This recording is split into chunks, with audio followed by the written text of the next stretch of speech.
Survival of the Sickest is written by Dr. Sharon Molam. The first chapter, Ironing It Out, talks about hemochromatosis, an inherited disease that keeps on building up iron in the body because the regulating mechanism that stops it doesn't function. This leads to the risk of easily getting sick and infections because bacteria multiply faster when there are extra amounts of iron in the body. Although it may seem to have a negative effect, hemochromatosis also has some benefits. During the bubonic plague, people with hemochromatosis would have iron-deficient macrophages. Macrophages are blood cells that are part of the immune system. This benefited people in the bubonic plague because as more bacteria would multiply, their lymph nodes would swell up. But with hemochromatosis, macrophages could combat against the plague. This way, even though hemochromatosis is a disease, it's helped keep people alive and the gene got passed on through further generations. This chapter ties in with the big idea that the process of evolution drives the diversity and the unity of life. This is because as species evolve, they change with the environment with the help of natural selection.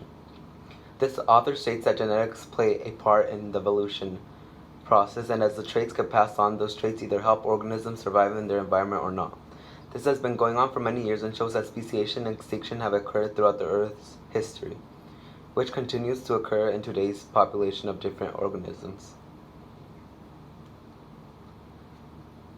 Chapter 2.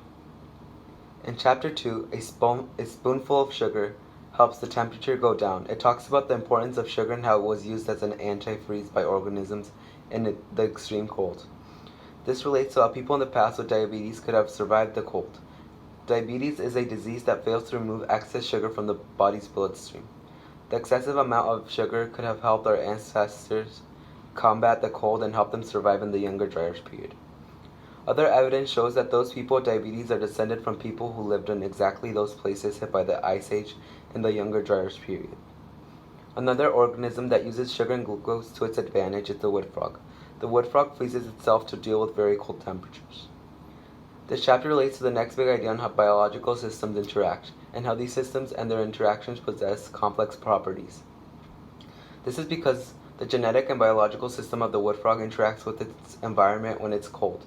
Many animals have a way of dealing with the cold temperatures. The wood frog is unique in a way that its biological system helps it freeze and then thaw out once it's warmer. This means that its environmental factors influence the expression of the genotype in the wood frog. Chapter 3. The cholesterol also rises. Vitamin D, or the sunshine vitamin, has a benefit in preventing many diseases. There is enough vitamin D in milk to prevent rickets, but not enough to unlock more benefits. Humans that live in the north have a disadvantage because there are several minutes directly overhead of sunshine that is essential to convert cholesterol in our bodies into enough vitamin D to have a beneficiary effect.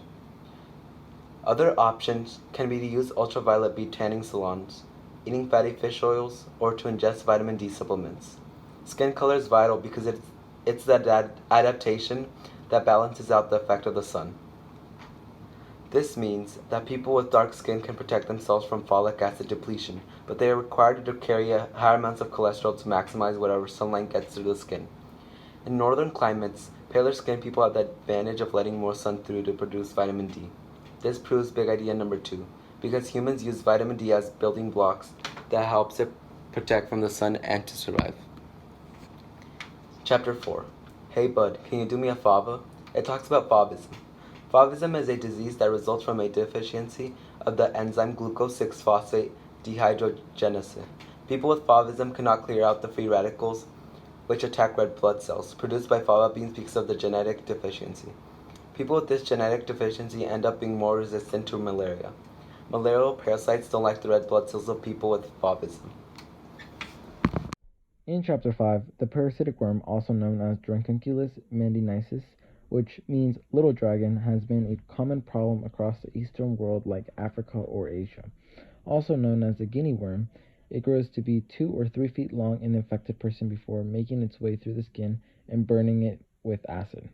The only effective treatment has been to wrap the worm around a stick and slowly pull it out, a process that could easily last for days or even weeks. Some scholars think that the rod of the Ascipulus was originally a drawing that early doctors used to advertise that they could remove the worm, Today we know the symbol as a snake wrapped around a staff. Chapter 6. Dr. Edward Jenner discovers that the people infected with cowpox are immune to smallpox. To test his findings, he infected a group of young men with the cowpox disease, and his results led to the eventual creation of vaccines.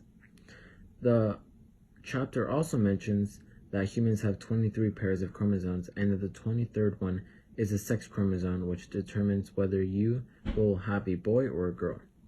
When the sperm from the dad and the egg from the mom are brought together, they form a single cell known as a zygote.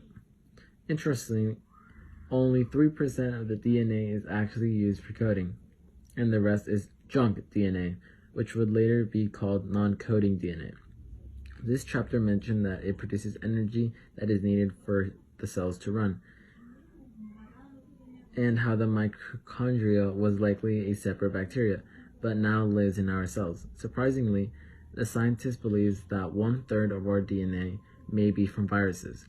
We learned how Lamarck was thought to be the man responsible for creating a theory of inherited acquired traits, which would mean that the traits gained throughout one's lifetime would be found in future generations.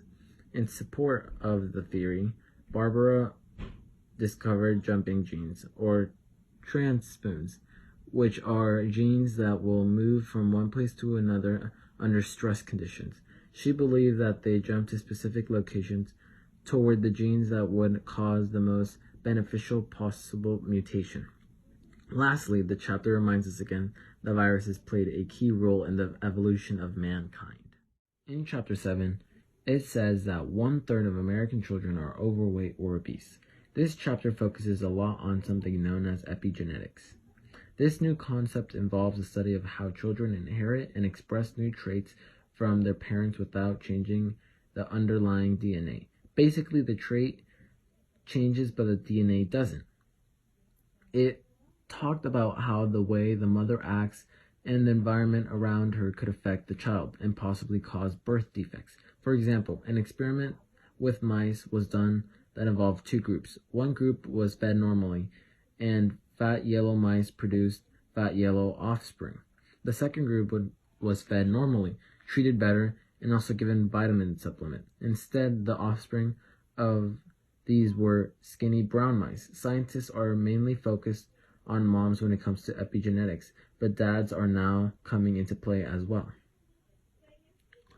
The big idea we can see here is big idea number 3 that states living systems store, retrieve, and transmit and respond to information essential to life processes. We can see this in this chapter because the living organisms, or the mice, transmit their DNA that they received while they were in their environment to pass on to their offspring. This can later help the offspring survive in its environment. Chapter 8 is called That's Life, Why You and Your iPod Must Die.